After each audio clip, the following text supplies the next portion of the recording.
Saya berbahagia saudara memiliki istri Elsa. Kenapa? Karena saya ambil keputusan apapun yang terjadi saya akan berbahagia. Menurut saya Elsa juga gak terlalu berbahagia sebetulnya punya istri, punya suami kayak saya cilepeng, saudara belegup sikap dia. Saudara sorry loh, aku ketemu Ibu Leci ini ketika 20 tahun yang lalu. Saya ini masih pacaran, saudaraku Belle usianya 4 tahun. Aku ingat banget saudaraku, ada nabi di Jakarta ini namanya Ibu Stella Praji, sekarang sudah almarhum. Saudara kami kalau berantem datang ke Ibu Stella Praji, Ibu Leci ini main gitar saudaraku dan nyembah Tuhan. Dan apa yang terjadi? Ibu Stella Praji yang tumpang tangan. Makanya saya bisa mengerti kalau tahun lalu saudaraku itu usia pelayanan Ibu Leci yang ke-30 tahun. Saudaraku saya bisa mengerti karena dari 20 tahun yang lalu saya tahu persis beliau sudah melayani. Ini hasil buah pelayanannya. Lumayan. Berkat kepercayaan dari Yesus Kristus Tuhan. Haleluya. Saya mau katakan kepada saudara, keadaan tidak akan membuat kita berbahagia kalau kita tidak menjaga hati kita. Amin, saudaraku. Saudaraku, tetapi ketika kita dengan hati datang kepada Tuhan, maka kita akan melihat kemuliaan Tuhan dinyatakan. Katakan amin. Saudara, saya mau kasih contoh ya. Beberapa tahun yang lalu, kira-kira 4 tahun yang lalu, saudaraku, aku tuh ngomong sama Elsa, Mes, besok hari Minggu saya akan diundang khotbah di gereja gede banget. Ini 4 tahun yang 5 tahun yang lalu. Elsa tuh bilang gini, Pak, loh kok bisa toh kamu diundang di gereja yang besar itu? Emang kamu terima undangan? Enggak. Ya gimana ceritanya? Jadi ada pengkhotbah yang diundang batal karena keponakannya nikah. Jadi si pengkhotbah ini yang telepon saya, Kang tolong saya diundang di gereja gede ini tapi keponakan saya nikah. Apa yang terjadi? Saudaraku, jadi tolong Pak Iza gantiin. Aku cerita sama istriku, nanti hari Minggu depan aku khotbah di gereja gede. Senang banget. Saudaraku, apa yang terjadi?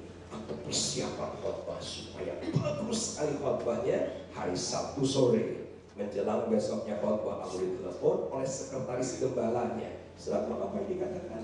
Dikatakan demikian, Pak maaf, Bapak dihubungin sama pendeta untuk menggantikan ya Pak. Iya betul, tapi maaf loh Pak, Bapak bisa berkhotbah karena Bapak belum layak khotbah di gereja kami. Karena Bapak belum layak khotbah di gereja kami. Saudaraku, sesuatu yang menyentak saya. Saya tahu saya nggak pernah sekolah Alkitab, saya nggak pernah sekolah seminari, saya bukan siapa-siapa. Tetapi saudaraku, apa yang terjadi? 3 tahun kemudian, itu gereja mengundang saya untuk khotbah. Saya tuh nggak bilang gini, tak bales ya Anda ya, yang sudah nolak 3 tahun yang lalu, biar ngemis-ngemis 2 tahun di muka, baru gue layani. Tidak, saya langsung berkata, ya saya layani. Saudara, tahun lalu saya layani, menurut mereka diberkati. Kenapa? Karena 2 minggu kemudian itu yang namanya sekretarisnya telepon saya untuk meminta semua pengkhotbah di gereja tersebut dikumpulkan dan saya memberikan diklat untuk berkhotbah. Amin. Setuju nggak dengan saya? Cuma karena hati yang dijaga. Katakan amin. Kalau saya berkata, saya tidak akan jaga hati, saya akan balas dendam kepada gereja itu. Kalau diundang saya tidak akan mau. Saudaraku, hasilnya tidak akan pernah saya terima seperti apa yang hari ini saya terima. Setuju dengan saya? Saudaraku, kalau saudara bisnis ditolak produk saudara, jaga hati saudara. Nanti itu yang nolak datang lagi. Ya, kepada yang amin. Setuju dengan saya? Saudara jadi dokter, ya ada di antara saudara dokter, ada di antara saudara pegawai negeri, saudara dikecewakan oleh bos, dikecewakan oleh orang, banyak orang di sekitar saudara. Jaga hati saudara, karena hati ini mudah terkecoh. Setuju? Ketika sudah jaga hati saudara, hasilnya luar biasa. Kita lihat beberapa ayat. Kejadian 3 ayat yang ke-6. Kejadian 3 ayat yang ke-6. Doktrin kerajaan sorga itu adalah doktrin mengenai hati. Karena dari hati itulah timbul kehidupan, kesembuhan, kemuliaan, rentetan anugerah, semua dari hati. Kejadian 3 ayat yang ke-6, perempuan itu melihat bahwa buah pohon itu baik untuk dimakan. Perhatikan. Dan sedap kelihatannya. Lagi pula pohon itu menarik hati karena memberi pengertian. Tolong digaris bawahi saudaraku. Tolong digaris bawahi. Manusia jatuh kenapa? Karena hati. Setuju? Karena ketika dilihat menarik hati. Kenapa? Karena memberi pengertian. Jadi kejatuhan manusia, menurut saya bukan karena ada, tapi kejatuhan manusia karena tidak menjaga hati. Hatinya terkecoh ketika melihat buah itu. Alkitab dengan jelas berkata, perhatikan, lagi pula pohon itu menarik hati karena memberi pengertian. Lalu ia mengambil dari buahnya dan dimakannya dan diberikannya juga kepada suaminya yang bersama-sama dengan dia, dan suaminya pun memakannya. Saudaraku, catat statement saya. Doktrin kerajaan Allah adalah doktrin hati, bukan doktrin mengenai otak. Ini harus jelas. Doktrin kerajaan surga bukan otak, tetapi hati. Saudaraku, karena otak seringkali terkontaminasi. Saya minta maaf, yang namanya otak penuh dengan manuver, penuh dengan strategi licik. Tapi kalau hati, sebab kita akan melihat kemurniannya. Kita lihat Kisah 8 ayat yang ke-18 hingga dengan 23. Kisah 8 ayat yang ke-18 hingga dengan ayat yang ke-23.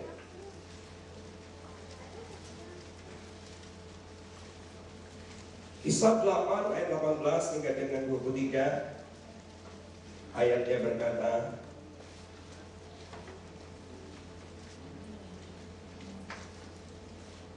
sudah dapat? Yang sudah dapat katakan yes. Aku keringat dingin nih.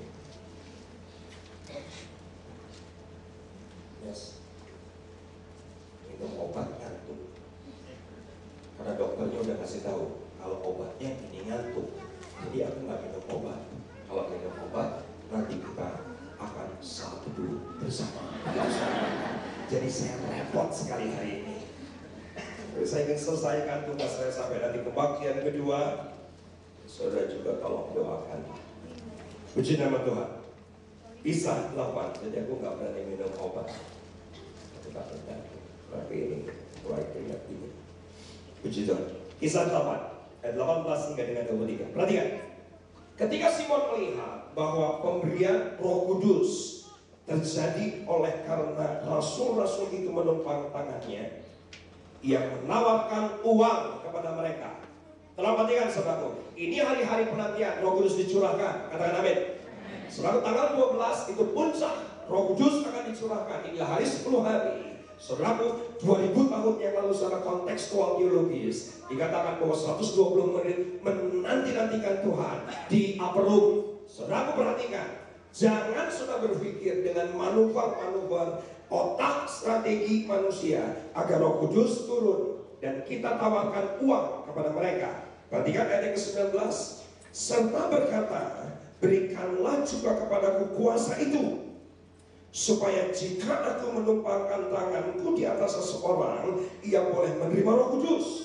Simon, saudaraku, cerdik sekali. Dia punya uang, dia tawarkan uang kepada Petrus agar dia menerima Roh Kudus. Keren kalau numpangkan tangan nyembuhin orang, keren kalau numpangkan tangan orang jadi rebah padahal disuntrungkan. Itu saudaraku ya kan? Karena saya banyak melihat hamba Tuhan, saudaraku, kalau altar kau semuanya rebah. Kenapa saudaraku? Karena jidatnya diginiin begitu saudara ya kan. Lebih bagus itu yang namanya nyanyi daripada ibu-ibu ulang tahun gereja 2 minggu yang lalu. Jangan kamu khawatir, ceglah begitu saudara. Kalau dimakan dan diminum, ceglah begitu saudara. Itu mungkin terinspirasi dengan hamba Tuhan yang suka nyuntrung ke gitu kan. Berarti kan saudaraku, tetapi Petrus berkata kepadanya, binasalah kiranya uangmu itu bersama dengan engkau, karena engkau menyangka bahwa engkau dapat membeli karunia Allah dengan uang. Tidak ada bagian atau hakmu dalam perkara ini, sebab hatimu tidak lurus di hadapan Allah.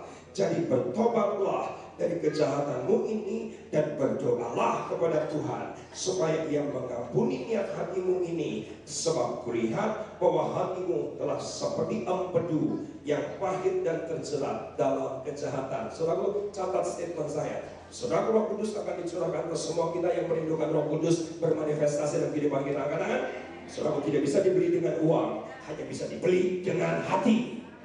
Setuju dengan saya? Dan banyak orang, saudara, bermanuver di akhir zaman. Sedemikian hebatnya hari ini.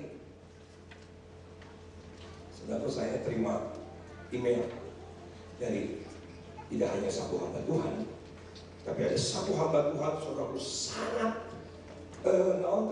agresif sekali. Di email, saudaraku, pelayanannya di mana-mana, difotoin, saudaraku, di mana-mana.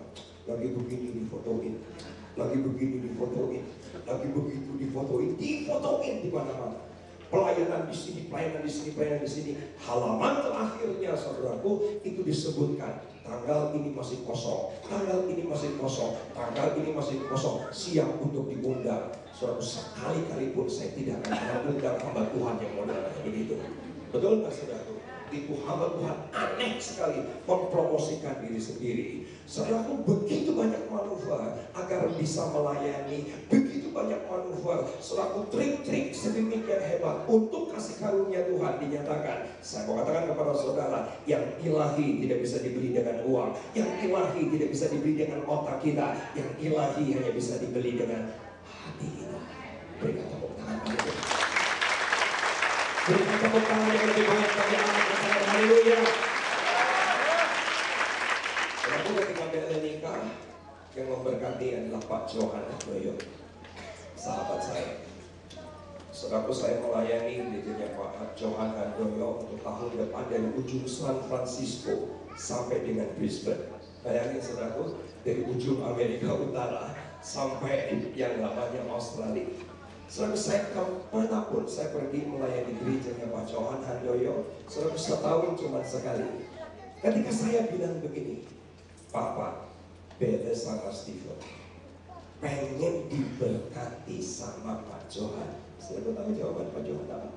Jawaban Pak Johan bilang gini, kamu yang minta susah nolaknya. Begitu, saudara. Jadi kalau kamu yang minta susah nolaknya. Saudaraku, dia harus diterbangkan dari Singapura untuk bisa melayani di tempat ini. Ketika dia telepon, saudaraku, sehari sebelumnya, saudaraku tahu dia tanya apa? Pak Riza, saya mau tanya, kamu baik sekali melayani dengan hati. Sampai teh manis langsung berangkat, Pak. Dan apa yang terjadi, saudaraku? Sehari sebelum Pak Johan kesini, dia nanyanya begini, Pak, maaf ya Pak, aku mau tanya, itu gerejanya pakai AC atau enggak? Emang kita udit banget apa gimana gitu? Aduh, saudara, ketika dia turun selalu di mobilnya di sana, nanya sama Pak David, ini gerejanya mana? Gerejanya mana? Kok nggak kelihatan? Kayak begitu. Saudara, ketika kita masuk semua diurus dengan rapi oleh panitia, selalu hadirat Tuhan luar biasa. Dan itu ada gembala dari gerejanya Philip Matoma, saudara, dari gereja Mawar Sharon Surabaya juga datang di tempat ini. Dia bilang ini, ketika aku masuk ke ruangan ini, itu yang namanya hadirat Tuhan kayak puting beliung. Itu baru masuknya saja kayak puting beliung. Saudara, apa yang terjadi?